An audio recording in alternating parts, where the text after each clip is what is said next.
नमस्ते दोस्तों, mystery mic show में आप सभी का स्वागत है। दोस्तों, रात के बज चुके हैं 12 और आज के इस सफर में हम आपको ले चलेंगे जंगल के उस रहस्यमयी दुनिया में जहां हर पत्ते की सरसराहट, हर जीव की आहट और हर बाघ की दहाड़ एक कहानी सुनाती है। और उस कहानी का नायक है जिम कॉर्बेट। जिम कॉर्बेट सिर्फ एक शिकारी नहीं थे, वे एक रहस्य थे। कभी मौत के साए से खेलते हुए बाघों का शिकार करते, तो कभी उन्हीं जंगलों की सुंदरता को अपनी किताबों में जिंदा कर देते। आज हम सुनेंगे उनका बचपन, उनकी पहली बंदूक, उनके द्वारा मारे गए आदमखोर बाघ और तेंदुए, उत्तराखंड की गांव के दास्ताने और अंत में उस विरासत की कहानी जो आज जिम कॉर्बेट नेशनल पार्क के नाम से अमर है। तो दोस्तों, 25 जुलाई 1875 नैनीताल की वादियों में जिम कॉर्बेट का जन्म हुआ।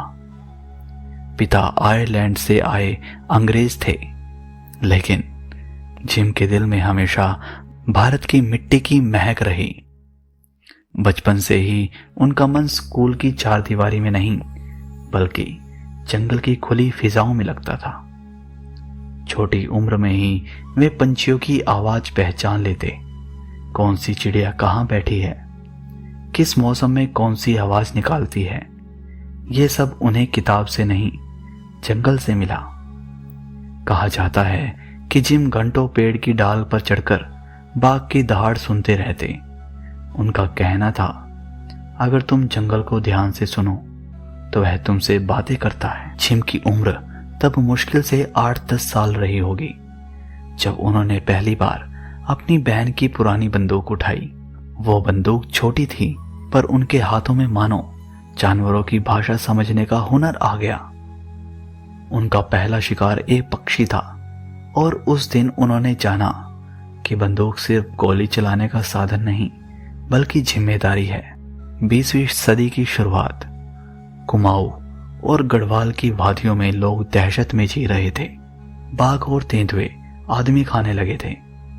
गांव सूने हो गए, खेत खाली पड़े थे और शाम ढलते ही लोग दरवाजे बंद कर लेते थे। तब गांव वाले फरियाद लेकर जाते, साहब हमें बचा लीजिए, ये बाघ रोज हमारी जान ले रहे हैं। और जिम कॉर्बेट अपने कंधे पर बंदूक डालकर अकेले निकल पड़ते उस जंगल में जहां मौत हर पेड़ की ओट में छिपी होती थी।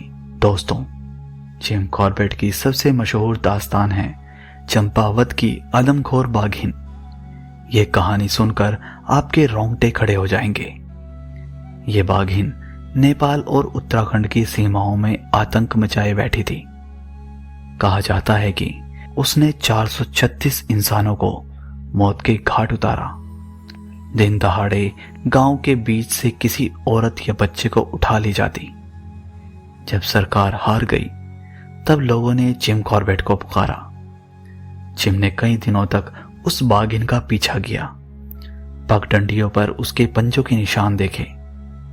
आधी रात को उसकी आवाज सुनी और फिर एक दिन उन्होंने उसका सामना किया।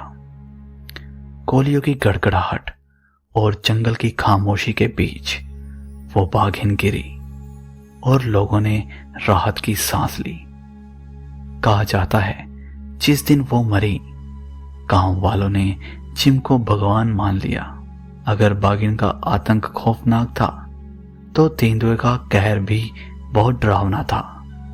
पनार का तेंदुआ 400 से ज्यादा इंसानों को मार चुका था। तेंदुआ चालाक होता है, वो बाघ की तरह दहाड़ कर नहीं आता, वो साए की तरह दबे पांव आता है। जिम कॉर्बेट ने महीनों तक उस तेंदुए का पीछा किया, कई रातें पेड़ों पर बैठकर गुजारी।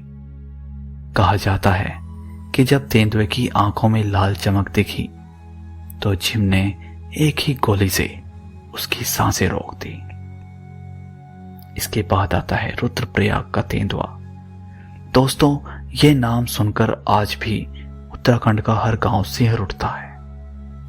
यह तेंदुआ पूरे 8 साल तक आतंक का दूसरा नाम बना रहा। 125 से ज्यादा इंसानों को मार चुका था ये तेंदुआ। यात्रियों को, तीर्थयात्रियों को, यहां तक कि घरों के भीतर से भी लोगों को खींच ले जाता था। ब्रिटिश सरकार ने कई शिकारी भेजे, इनाम रखा, लेकिन कोई कुछ न कर सका। आखिरकार जिम कॉर्बेट को बुलाया गया। कहा जाता है कि जिम ने महीनों तक उसकी आदतें समझी। वो किस रास्ते से आता है, कब हमला करता है, और फिर एक अंधेरी रात को जब वो तेंदुआ मंदिर के पास दिखाई दिया, जिम की गोली ने उसका आतंक खत्म कर दिया। दोस्तों, शिकार की कहानियां तो अनगिनत हैं, लेकिन असली जादू है जिम की किताबों में। Man eaters of Kumaon, the temple tiger, my India. इन किताबों ने दुनिया को बताया कि जिम सिर्फ शिकारी नहीं थे, वे एक लेखक थे, एक प्रकृति प्रेमी थे। उन्होंने कहा, जंगल हमारा दुश्मन नहीं, हमारा घर है। बाघ और तेंदुए सिर्फ तभी आदमी को खाते हैं जब वो बीमार या बूढ़े हो जाते हैं। दोस्तों, 1947 में भारत आजाद हुआ और 1952 में जिम कॉर्बेट की मृत्यु के बाद उत्तराखंड के जंगलों में बना पहला नेशनल पार्क उनके नाम पर रखा गया। आज वो पार्क सिर्फ टूरिज्म का नहीं, बल्कि भारत की वाइल्ड लाइफ हेरिटेज की पहचान है। जिम कॉर्बेट ने अपनी आखिरी सांस 1955 में केन्या में ली, लेकिन उनकी आत्मा आज भी हर उस जंगल की हवा में है जहां बाघ दहाड़ते हैं, जहां हिरण भागते हैं, जहां चिड़िया चहचहाती है। जिम कॉर्बेट की ये दास्तान हमें ये सिखाती है कि हिम्मत सिर्फ बंदूक चलाने में नहीं, बल्कि जंगल को समझने में है। उन्होंने दिखाया कि असली शिकार वो नहीं जो हर जानवर को मार दे, बल्कि वो है जो प्रकृति की रक्षा करे।